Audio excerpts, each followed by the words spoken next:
అనసూయ, ఎందుకలా దూరంగా వెళ్తున్నావు? నేనేమన్నా తప్పు చేశానా? తప్పు చేసిన నువ్వు కాదు చక్రి, నేను.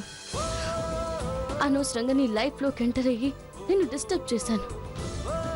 మన ఇద్దరి జాతకాలు కలవని తెలిసినప్పుడే నేను నీకు దూరంగా ఉండాల్సిందే.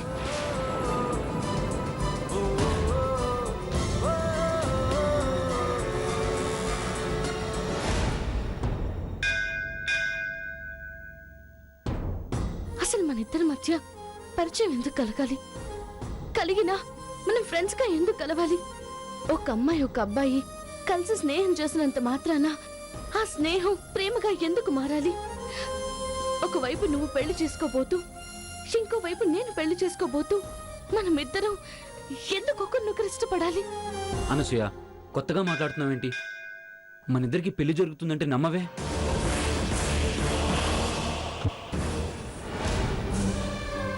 అసలు ఇంతవరకు రావడమే పెద్ద మిస్టేక్. చికెన్ నుంచి మన కథ ముందుకు వెళ్తే ఇంకా పెద్ద తప్పులు జరిగే అవకాశాలు ఉన్నాయనిపిస్తుంది. అందుకే మనం కలిసి తిరిగిన కాలాన్ని వెనక్కి తీసేసుకుందాం. అలా నువ్వు నేను పరిచయం కానంత గతానికి వెళ్ళిపోదాం. జరిగిందంతా ఒక కథలా భావిద్దాం. చివరి బతుకు వాళ్ళు బతుకుదాం. చక్రి, నేను నిర్ణయించుకుంది.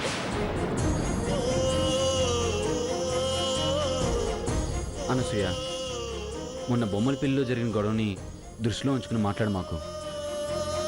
మన ఇద్దరం ఒకరినొకరు కోరుకున్న తర్వాత మన జీవితంలో ఎన్ని గండాలు ఎదుర్కోలేదు, ఎన్ని అవమానాలు భరించలేదు. అయినా మన ఇద్దరం ధైర్యంగానే ఉన్నాం కదా. అందుకే నువ్వు ఎక్కువ ఆలోచించకు అనసూయ. జీవితాంతం నువ్వు నాకు తోడుండాలి. చాలా కష్టం చక్రి. ఇక్కడితో ఈ కట్టను తెంపేద్దాం.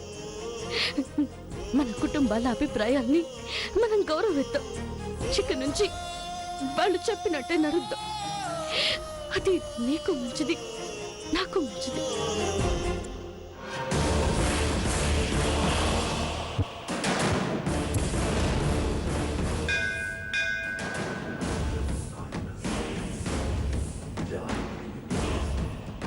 ఏమిటి, మీ అబ్బాయి కోసం వెతుకుతున్నావా?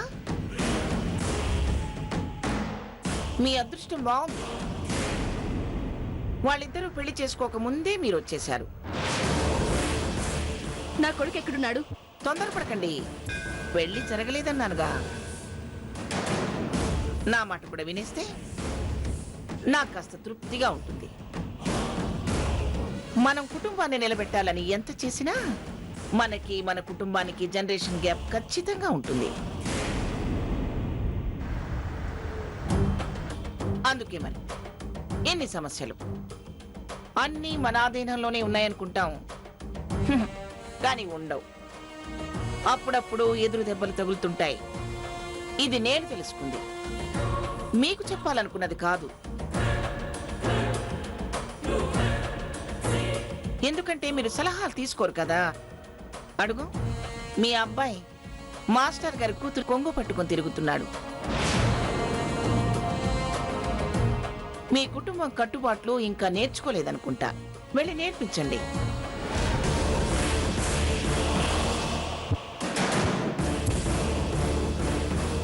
ఏమిటే నువ్వు ఇంకా అలా చూస్తావు? పదా.